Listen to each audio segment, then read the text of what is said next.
Assalamualaikum warahmatullahi wabarakatuh. Untuk pertemuan kali ini akan kita bahas mengenai persamaan Clausius-Clapeyron. Tepatnya masuk dalam materi sifat koligatif, penurunan tekanan uap, ataupun juga bisa masuk ke dalam materi perubahan fase ya, diagram fase itu. Kita mulai dengan pengertian tekanan uap. Ya, kita ada sebuah tabung yang ditutup ya. Jadi tekanan uap bisa diukur hanya jika ini ditutup ya, ditutup rapat. Kalau terbuka kita nggak bisa mengukur tekanan uapnya karena uapnya akan hilang nanti ya, keluar dari tabung.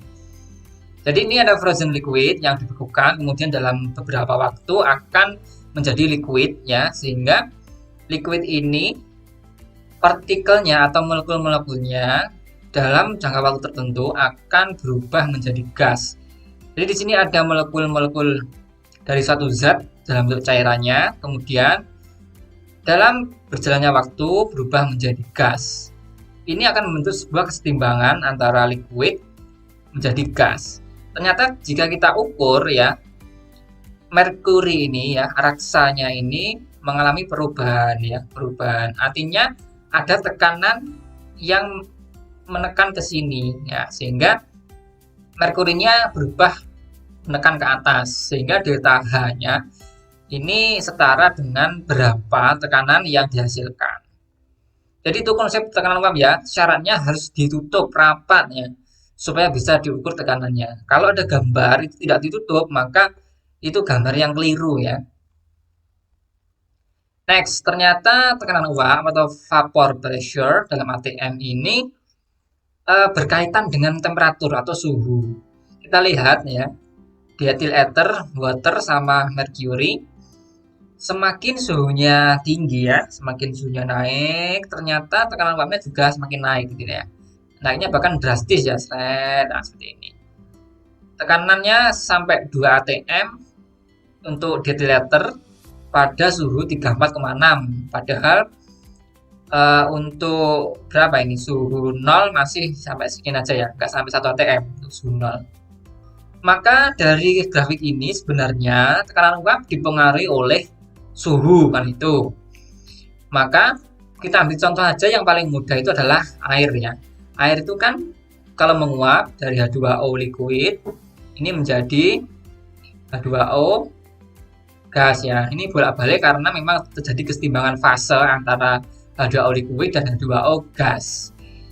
Nah, kalau kita kaji dari segi termodinamika ya, perubahan ini menghasilkan entalpi ya. Entalpi ini kan sebenarnya entalpi dari H2O ya, H2O gas dikurangi dengan 1 mol ya, entalpi dari H2O liquidnya. Sehingga hasilnya ini merupakan delta H apa ya kan? Delta H vaporization atau delta H vap ya. Jadi ini merupakan penguapan ya, penguapan atau vaporization ya, vaporization.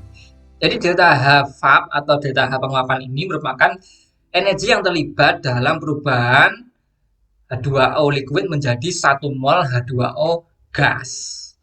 Nah, karena tadi ya, tadi pengaruhnya delta H vaporization itu ternyata dipengaruhi oleh suhu seperti pada grafik yang tadi ya.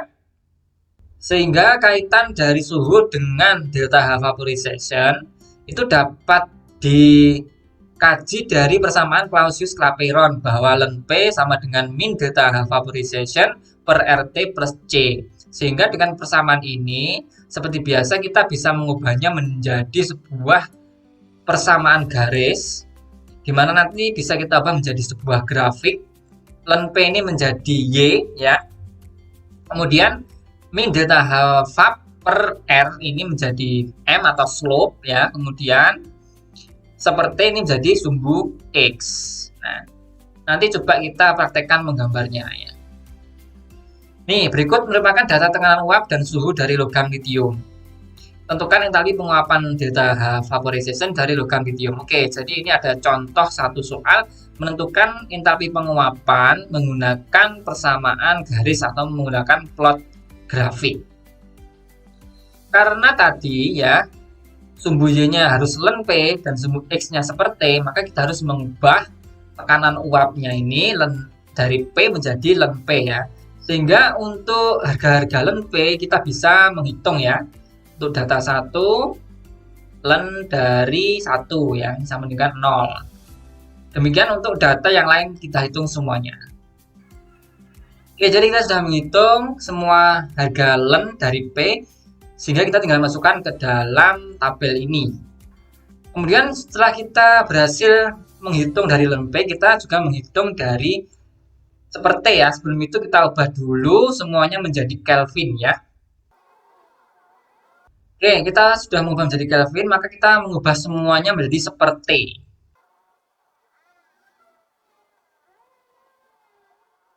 Jadi kita sudah menghitung semuanya harga sepertinya, kita masukkan ke dalam tabel. Nah, kita sudah menghitung semuanya, kita bisa memasukkan data ini ke dalam plot grafiknya ya.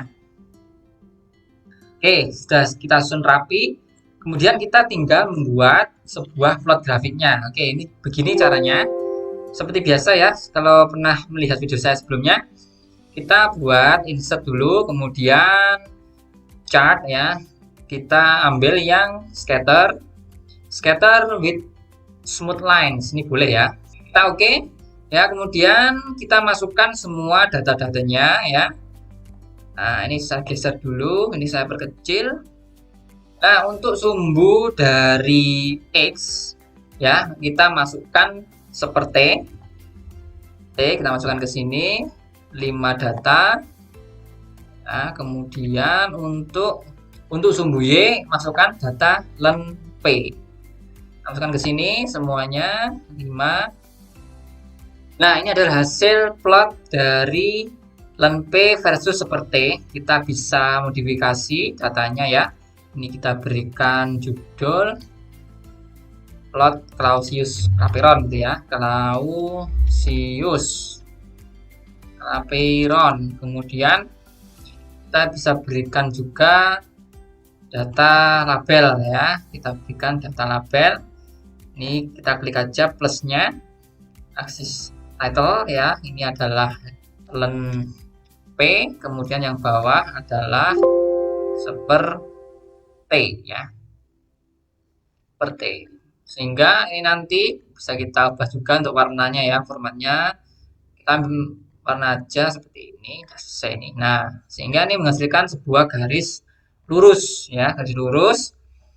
Maka dengan garis seperti ini, maka kita bisa mengambil slope-nya ya. Kita klik kanan, kemudian edit data ya, kemudian kita ambil slope-nya sama dengan kita slope ya, ini. Kemudian kita noun YS, ini kita blok semuanya. Kemudian titik koma noun XS ya, kita blok semuanya yang ini, yang sumbu X. Kita tutup kurung, kita enter ya. Jadi hasil slope-nya adalah min 19035,4 ya. Jadi min 19035,4. Jadi ketemu slope-nya ini tadi adalah min 19035,4 ya. Nah, ini bisa kita ubah juga menjadi min 1,9 kali 10 pangkat 4 ya.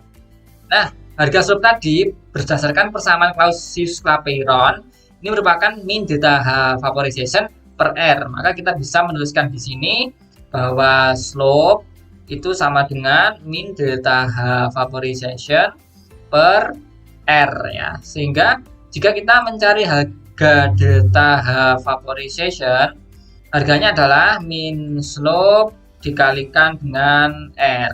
Kita masukkan harga-harganya. Min slope-nya adalah min 1,9 kali 10 pangkat 4 dikalikan R 8,314 Joule per K mol ya. Jadi slope-nya adalah K. Kemudian kita bisa coret K-nya di sini sehingga harganya menjadi 1,58 kali 10 pangkat 5 Joule per mol atau setara dengan 158 kilojoule per mol. Jadi Delta vaporization dari logam lithium adalah sebesar ini. Logis ya, karena butuh energi banyak untuk mengubah cairan litium menjadi uap litium ya. Besar sekali ini, 198 kJ per mol. Jadi ini cara mencari delta vaporization jika diberikan data dari beberapa suhu dan tekanan ya. Nah, sekarang ada penurunan rumus Clausius Clapeyron jika diketahui suhu yang berbeda ya. Nah, rumus ini diawali dari menurunkan ya ln P1 sama dengan min delta H vaporization per R kalikan seperti 1 plus C ya. Kemudian ini ln P2 sama dengan delta H vaporization per R dikalikan seperti 2 plus C. Kita kurangi semuanya, C-nya hilang ya. Kemudian ini ln P1 min ln P2 sama dengan min delta H vaporization per R kalikan seperti 1 ya. Kemudian dikurangi min delta H vaporization per R per seperti 2 sehingga ini menjadi plus ya. Delta vaporization-nya saya keluarkan menjadi ini tadi plus ya. Jadi delta H vaporization per R ini saya taruh ke depan ya seperti 2-nya. Seperti 2 karena menjadi plus ya. Ini min kali min jadi plus, depan sini jadi plus. Kemudian ini saya taruh belakang ya menjadi negatif min delta H vaporization per R-nya saya keluarkan. Negatifnya tetap di sini jadi seperti 1 sehingga rumusnya adalah ln P1 per P2 sama dengan atas. Sudah sesuai ya. Jadi ini penurunan rumusnya.